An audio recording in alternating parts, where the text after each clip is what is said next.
Okay. I'm Jeff Kao, your host. Please welcome again Jeff Kao to the stage.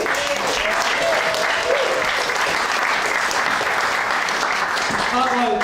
And can we have Aaren and Evan here with us today? Come on down. Beautiful. Thanks for sticking around for the Q&A, everybody. Any burning questions so far? I have some that I can start with.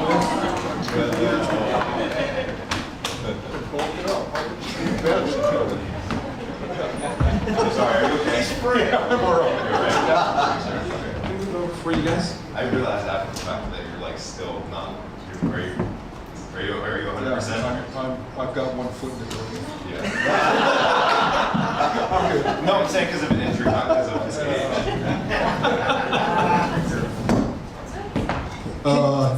Can you kick it off? Maybe the genesis. This is such a long-term, long-ranging project. Can you talk about like the seed of it and how it kind of began? Thank you. Yeah, well, it started when I started making movies. And when I started making movies, it was kind of just, we were just making really elaborate home movies. My daughter was little, and her best friend Jasmine, and Jasmine's younger brother Aaren were in the neighborhood, and I needed subject matter, and I needed people to make movies with, and they seemed like they would be pliable. Yeah, it was great. We would just get together and put them on bikes. I was still learning how to use my camera, and it was a blast. And so then I made a movie called The Killer Bunny Bride with Aaren. That was the first one. The plane, the scary girls. That was called Scary Girls, yeah. It was terrible. I mean, I think I was just like unleashing all my hidden and buried traumatization from being a kid on Aaren. But so we started making movies, and then we made a bigger movie with Evan and Aaren, and that was about my childhood, roughly. And it was so much fun, and my memories are still so vivid of being that age, surprisingly, or neurotically, or whatever, that I couldn't, I don't know, I was just really excited to see them start to make movies, and they indulged me and let me hang out with them while they were shooting, and it was just great. And I shot a bunch of stuff, always meaning to do a documentary, and never got around to it until recently, where I had a lot of time because I was recovering from knee surgery. So I dug that footage out and started putting it together, and got the parents, Aaron's parents, in for interviews because I'd never interviewed them before, and decided to get the gents in for some bonus material. Wow. And you mentioned the word trauma, so would you both agree that making films is therapeutic, or were you able to deal with stuff as a kid that you were... They weren't kids, you're just fucking around. Yeah. I don't think we had trauma. I wasn't traumatized. Okay, no one asked you if you were traumatizing. You just decided to answer that. I wasn't going to say. I never traumatized you. No, he's downplaying it too with the whole we let him be around, because of course it's like you want the cool filmmaker family friend to think that you're cool and are interested in the movie that you're making when you're 10 years old, Yeah, and what I said in the more recent interview part about him being pivotal and like gaining creative confidence is definitely true. And if I ever win an Oscar, I'm thanking you in my speech.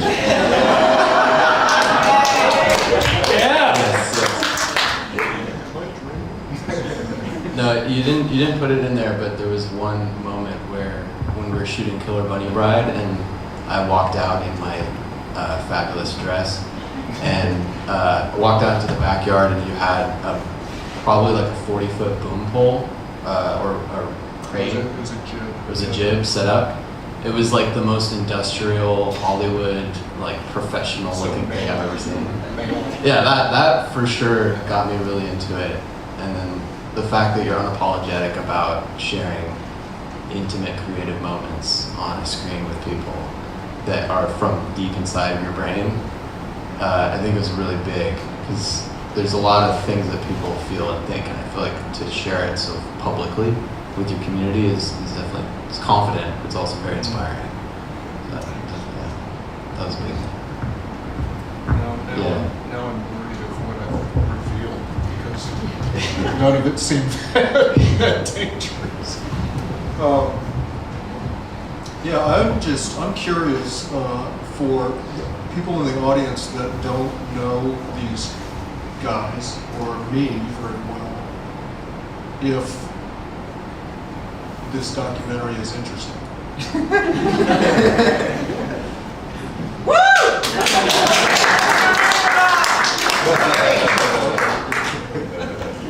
That's good. It's a tough thing, you know, because you guys are really dear to me, and you know, editing is always like this is my first documentary, so it's kind of a trick, because I kept, you know, thinking like, is this objectively good, or you know, what kind of story am I telling, and is it complete in some way or another? I mean, I knew you guys would laugh and, you know, Right.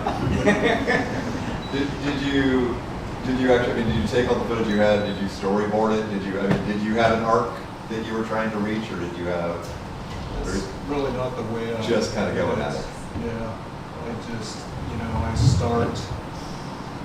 I edit very instinctively.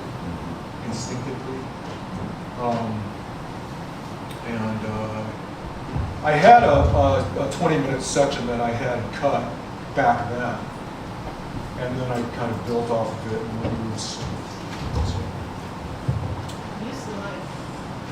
Use the mic, okay. Yeah. Emily, do you have a question? No, I just had a comment. I think, like, in terms of making something entertaining for the public, it doesn't really matter if what you're making, if you're getting across the emotional, like, integrity of the thing that you care about, and like, even if you were just making this for them and for all of us who are close, the goodness will come across to a stranger, you know. Okay. And you think I could still get you down here and pay $10 each to watch it?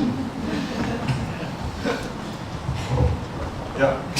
You know, for me, what I enjoy most of it is that, like as adults, and if we're in the creative fields, whatever kind of creative thing you're doing, oftentimes you're just always kind of like, will people like it? Will it sell, or will it play, or whatever? But the thing that was really enjoyable for me in this movie was that these are adolescents who don't have any of that on their mind. They're purely doing this for their own enjoyment. And for you to like be able to like capture that at this age where they're just doing it because, man, let's do it because it's fun.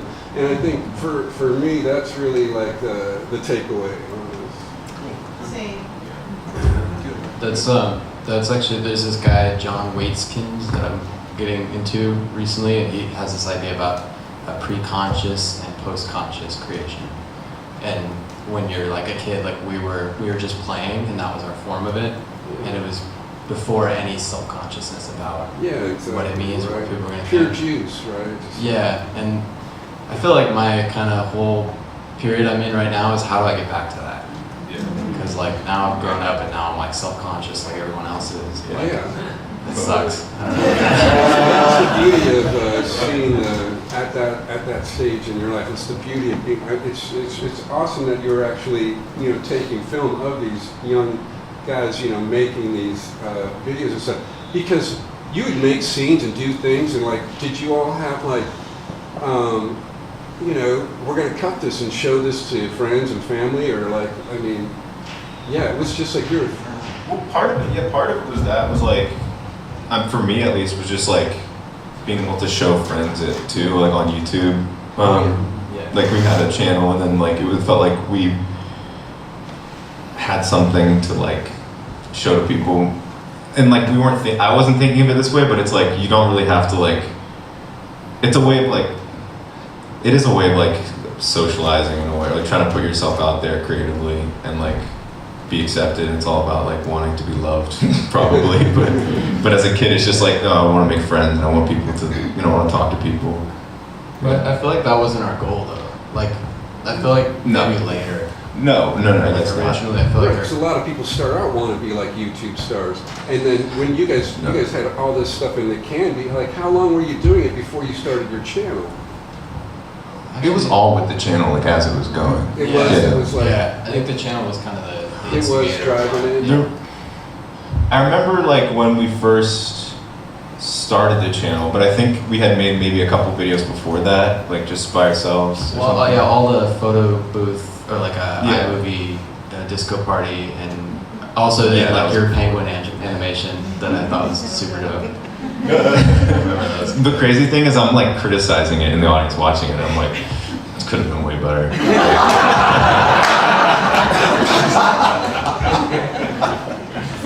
And I'm Just watching, like the I'm whole watching thing. those, I'm watching your editing job thinking, why don't I have that timing? When I make my movie, it's like my movies are always way too long and I can't get the thing to drop right. Yeah. As an unbiased, mother of Aaren, I loved it, and like Emily said, I think it does stand like you really captured the creative partnership and just the play and just how you guys bounced off of each other, and I'd never seen that last image of the drawing fire. That was so great, and I just also remember and kind of wanted to share, like, you guys used to do this interpretive dance, and maybe something was from your theater classes, but I remember you guys doing on Clark Street this wild interpretive dance together. Oh, why are you bringing that up? I'm just saying, like, it was like, the partnership, what really came through, and, yeah, lovely. Thanks, Mom.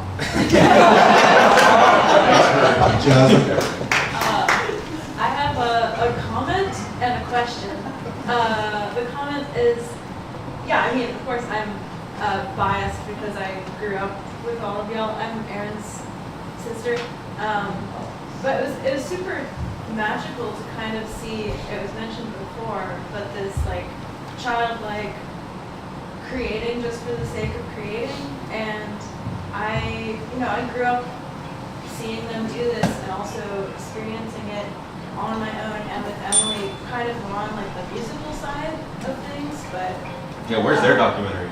yeah, I'm waiting for yeah. them to get famous. Yeah, it's just like so cool to have time pass and still feel this joy of creating and be able to see it in a different medium, but with people I love. And I've kind of been there to see all of the trajectory. So that's my comment, and I think it does translate as far as the creative process for many people.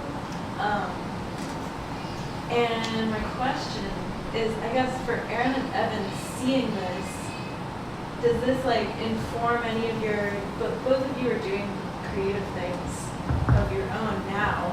They might be slightly different than filmmaking, but do you feel like this has informed what you're doing, I guess, right now? Kind of what Aaren said, the whole thing about trying to become more like uninhibited or like self-conscious and while you're creating, I think is something that I'm trying to figure out for myself right now, because I am very, I think with also, it's like starting out like in the quote unquote, the industry and everything, like having this feeling that you have to be like very strategic about things. So it's like, it's a business kind of, you're your own business, as an actor. And I think all of that can get very distracting with it. Like it's nice to just come back and think about the joy of it. And this is kind of the pure, unbridled creative joy thing that is like nice to see. Even though I was cringing, I did feel like it was very inspiring, I guess, in a way, which is weird because it's myself and in a way, but yeah. I feel like the thing it's just reminding me of is that like being uninhibited, and like I kind of went down a software engineering route over the last like 5 years, and that I feel like has been building my brain to become a automaton executor of tasks. And it's I mean, I know about like all this stuff we've done, but it's kind of surreal to experience this in a like a high level way. But it's just reinforcing that fact that there's no real barrier to creating other than your own identity or self-image or embarrassment with yourself. And there's this artist, David Cho, that I really like, and he has these videos of like how to draw, and he just starts drawing with a crayon, and he's like you gotta just not care, and like you'll figure something out, but what's holding you back is your own like image that you have to feel like you maintain. You feel like you have to maintain. So it's just that's what it excites me. Is like, okay, I gotta reconnect to that stuff, because that's what's important. Can you talk about some creative ideas you both might have for like projects you want to do in the future for your creative self? Oh, well, I mean, this is more of a personal project, and I'm already failing at it, which is The Artist's Way. I've like Julia Cameron, which is like, I'm gonna do a terrible job. So some people probably know about it, but it's just like helping me try to get my, I feel like because of these things that I'm talking about, trying to become more creative, or how she phrases it is like letting the creative child like out. And that involves writing every day, like 3 pages of writing every day, which I need to start over. I literally just started the other day and I already messed it up. And there's like the artist date, which is like a solo exhibition, witnessing some sort of creative art, and like going and enjoying that and being fueled by that. But I'm, with acting, it's like, it's almost a weird thing where, you don't have as much agency in some ways, because you feel like you're at everybody's whim, but the part that is inspiring to me right now is like trying to take control a little more with the writing and the creating, because I haven't done Jesus Christ, I haven't done as much of that recently, like creating my own stuff. Except for music, I still like mess around and make music with my friend Emmett. I don't really know how to get back into filmmaking, but I'm trying to get back into filmmaking.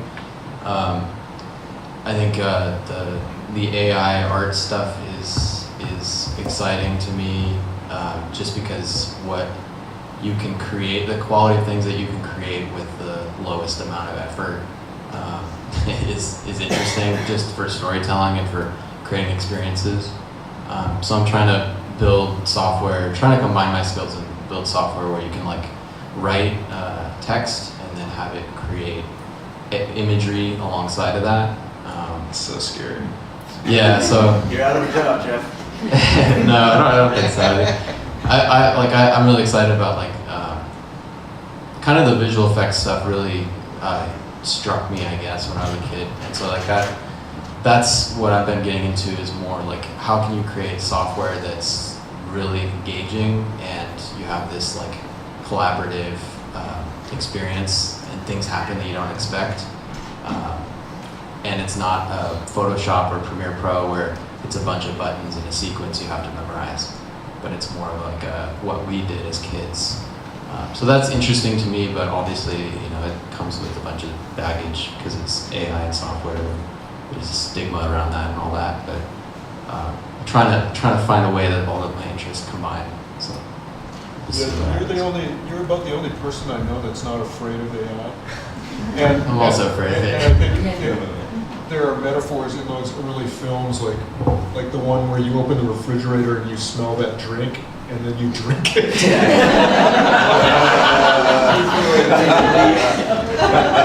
Yeah. Hopefully that works out for me. I don't know.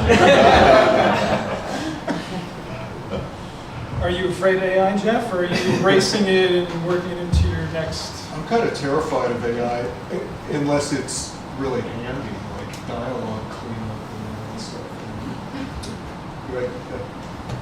So I would like to say that as someone who is, first of all, having a Stade, but also someone who does, in fact, study the creative process and especially people over time, this is a great thing. I mean, it's very rare to have already, 12, 13-year longitudinal portrayal of creative kids doing creative things, and then following them up as they enter adulthood and see that transition. And it actually kind of reminds me of a little bit of the 7-Up series, if you've ever seen that. Every 7 years they follow these kids, 40 kids or so. And then I'm thinking, wow, it'd be cool to do this every few years and see what happens to these guys. Be careful what you wish for. Anyway, no, I just want to say it's a great thing to see. Obviously, I am very biased, but even as someone who's trying to look at it from a little bit of a distance, it's a great portrayal of the creative process and development of the creative person. See you later. Jeff. I'm a big Jeff, you were saying, who's a documentary fan, I'm a Jeff Kao fan. So I do so appreciate the way in this film and others where you are able to capture that childhood curiosity and creativity and handle it so gently. It's like you kind of just let it unfold in ways that we all recognize. I mean, so many moments, especially early on, where everybody was laughing just because we recognize that innocence, and it's really hard to capture that in a really genuine way. And I want to congratulate you because I think you have a particular talent for that. And to the young men, just a delight and a refresher as an older person to be reminded of, that we are creative beings, and that's how we are by nature, and then life kind of gets in the way.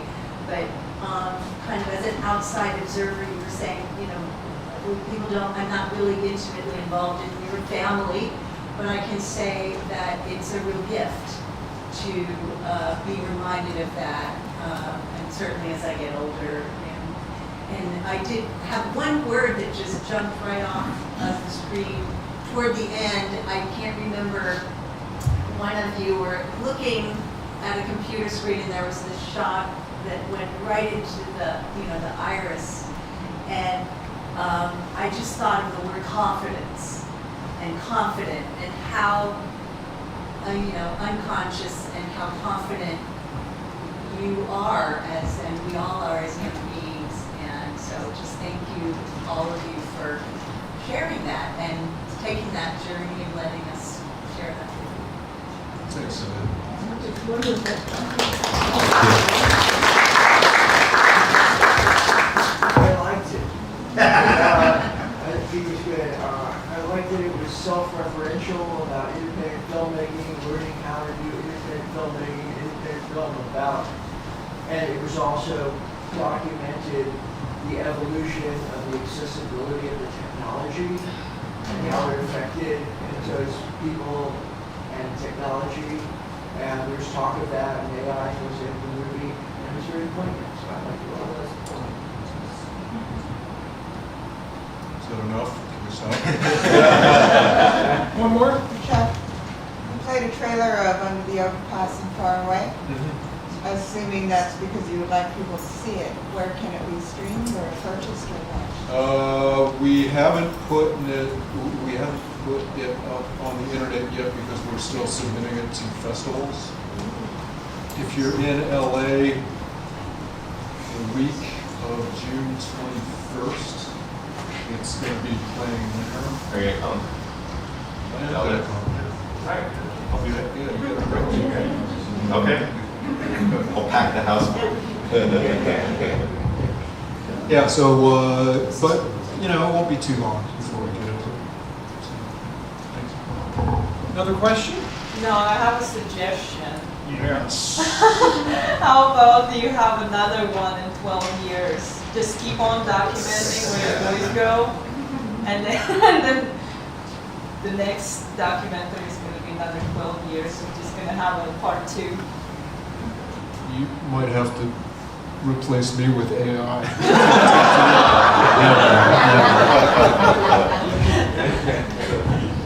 Before we go, you mentioned music. Is there a way for people to listen to your music?